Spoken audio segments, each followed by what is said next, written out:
Sobat Story, hari ini aku bakalan lanjutin alur film It's Okay to Not Be Okay episode 2 ya. Setelah Gang Tai dan Munyong ketemu di kantor, mereka ngobrol. Munyong sempat ngira kalau Gang Tai kesana buat minta uang ganti rugi karena ketusuk. Tapi ternyata Gang Tai cuma mau ketemu Munyong untuk ngeliat mata Munyong. Karena tatapan mata Munyong mirip orang yang dikenal Gang Tai di masa lalu. Gadis dengan tatapan dingin dan berkarakter buruk. Meskipun kayak gitu, Gang Tai suka sama gadis itu. Tapi pas mau nyatain perasaannya, si gadis nunjukin sifat buruknya yang suka membunuh hewan-hewan. Sehingga bikin Gang Tai kabur. Karena udah ketemu Munyong, Gang Tai pamit pulang. Tapi Sung Jae tiba-tiba bilang soal Gang Tai yang minta tanda tangan Munyong buat kakaknya. Munyong kemudian ngasih buku dongeng terbarunya yang berjudul Kisah Hidup Zombie. Dan di belakang buku tertulis kalau Munyong ngundang Sang Tai buat datang ke acara jumpa fans. 문영이가 오빠 양 기다린담. Di situ Sang Tai bakalan dapet tanda tangan Munyong sekaligus foto bersama. Sang In juga terus ngejar Gang Tai untuk kasih uang tutup mulut, tapi Gang Tai tetap nggak mau nerima. Munyong juga mulai tertarik sama Gang Tai dan dia juga nyuruh Sung Jae untuk nyari tahu soal Gang Tai secara diam-diam. Jangan sampai Sang In tahu soal ini. Kalau sampai Sang In tahu, dia bakalan ngerobek mulutnya Sung Jae. Setelah dapat undangan dari Munyong, Sang Tai seneng banget dan mulai nyiapin baju terbaiknya buat datang ke acara itu. 6 juri datang ke kedainya Jae-soo dan minum. Dia juga nanyain soal Gang Tai dan tempat kerjanya. Sebelum pulang, dia mampir ke tempat kerjanya Gang Tai karena dia juga tahu kalau Gang Tai mau pindah rumah lagi. Juri kemudian nawarin untuk kerja di rumah sakit jiwa tempat dia kerja. Namanya Rumah Sakit Jiwa Oke. Tepatnya ada di kota Sungjin, tempat masa kecilnya mereka. 여기저기 재개발돼서 시골 느낌도 별로 안 나요. Di situ Gang Tai keinget sama kejadian ibunya yang meninggal dibunuh. Dan saksi matanya saat itu cuma Sang Tai. Tapi karena Sang Tai menderita autis, jadi pas diinterogasi polisi yang dia ingat cuma kupu-kupu. Dia bahkan gak bisa ingat yang bunuh ibunya itu laki-laki atau perempuan. Mereka berdua bahkan kabur supaya bisa tetap bareng-bareng. Karena polisi dan pihak rumah sakit mau narok Gang Tai di panti asuhan, sedangkan Sang Tai mau ditaruh di tempat rehabilitasi karena autis. Karena kenangan buruk itu, Gang Tai nggak mau ke Sungjin.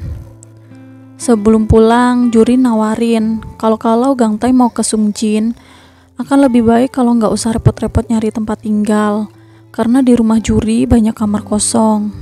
거긴 안 가요. 왜요? Singkat cerita, Sang Tai sama Gang Tai pergi ke acara tanda tangan Munyong. Gang Tai berkali-kali ngubungin Jae-soo karena sebelumnya Gang Tai udah minta Jae-soo buat ikut juga. Tapi gara-gara mabuk semalam, Jae-soo teler. Walau udah berkali-kali ditelepon sama Gang Tai, dia tetap nggak bangun juga. Gang Tai akhirnya nemenin Sang Tai masuk dan tiba-tiba Jae-soo nelpon. Gang Tai pamit angkat telepon dulu, sedangkan Sang Tai nunggu antrian. Tapi tiba-tiba Sang Tai lihat anak kecil pakai kostum dinosaurus dan dia deketin anak itu. Dia juga ngomongin soal dinosaurus. Tapi bapaknya anak itu seolah nggak terima. Dia ngira kalau Sang Tai gila dan jambak rambut Sang Tai. Seketika Sang Tai langsung histeris. Gang Tai langsung lari dan nutupin kakaknya pakai jaket.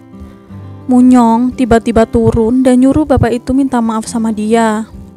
Soalnya gara-gara dia acara Munyong jadi kacau. Tapi bapak itu tetap ngeyel. Tanpa basa-basi lagi, Munyong langsung jambak rambut bapak itu. Dia bahkan ngatain istrinya bapak itu gila gara-gara belain Sang Tai. Setelah kejadian itu, Sang Tai ngurung diri di gudang. Awalnya Munyong mau maksain masuk gudang nyamperin Sang Tai, tapi nggak jadi karena kata Gang Tai kakaknya itu bakalan keluar sendiri kalau udah tenang. Munyong juga sempat godain Gang Tai dan buka topinya. Tapi nggak lama kemudian ada laki-laki tua yang bawa 2 kotak duit karena abis disuap sama Sang In. Orang tua itu juga ngejek Munyong sama orang tuanya. Saat itu Munyong udah greget sama orang tua itu, tapi Gang Tai nyegah Munyong dengan megang tangannya. Abis itu Munyong ngejar si tua itu. Dia bilang udah bosan disogok pakai duit. Dia pengennya Munyong yang ngehibur dia. Dia selalu dapat sogokan gara-gara dia tahu seluk-beluk keluarga Munyong dan Munyong menderita antisosial. Gak pakai lama, Munyong langsung bikin dia jatuh dari tangga.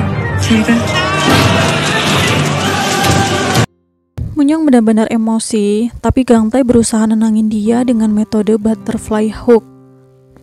Abis itu Munyong minta Gangtai untuk kerja sama dia, tapi Gangtai nolak.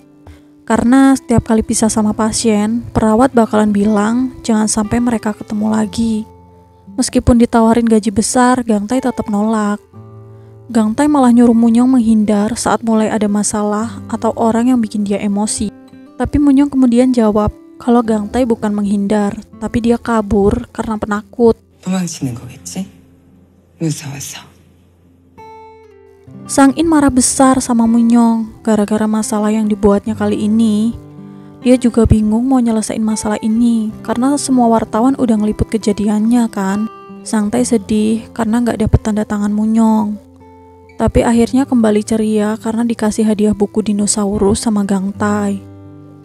Sampai rumah, Jesu udah nunggu di depan pintu. Dia minta maaf karena gak bisa nemenin mereka karena mabuk berat. Jesu juga mulai ngeluh dengan hidupnya yang gak jelas. Gangtai nyuruh Jesu untuk berhenti ngikutin Gangtai sama Sang-tai, tapi Jesu gak mau. Setelah dipikir-pikir lagi, mungkin selama ini mereka pindah-pindah rumah bukan karena Sang-tai atau kupu-kupu, tapi karena Gangtai sendiri yang penakut. Dan ketika masalah datang, opsi paling gampang ya kabur. Gangtai kemudian packing-packing buat pindahan lagi. Tapi kali ini dia mau pindah ke kota Sungjin, tempat kelahirannya dulu.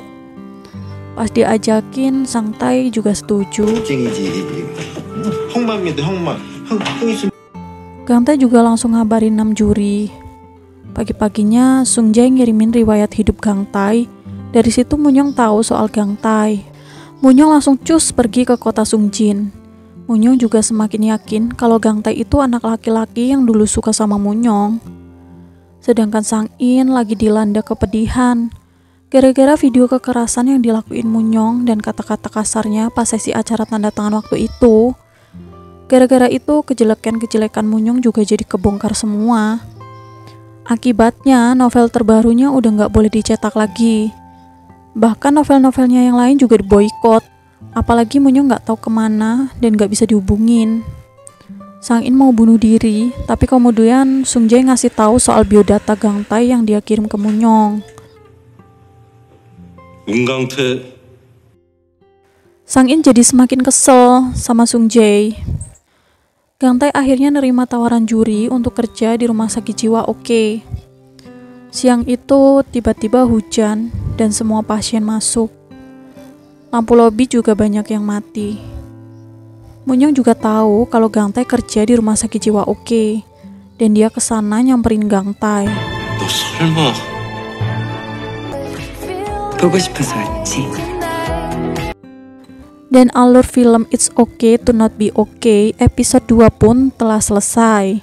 Next, aku bakalan lanjutin episode selanjutnya ya. Sebelum aku close videonya, mohon supportnya untuk klik tombol like, subscribe, dan nyalakan lonceng notifikasinya biar kalian gak ketinggalan episode selanjutnya ya. Bye bye.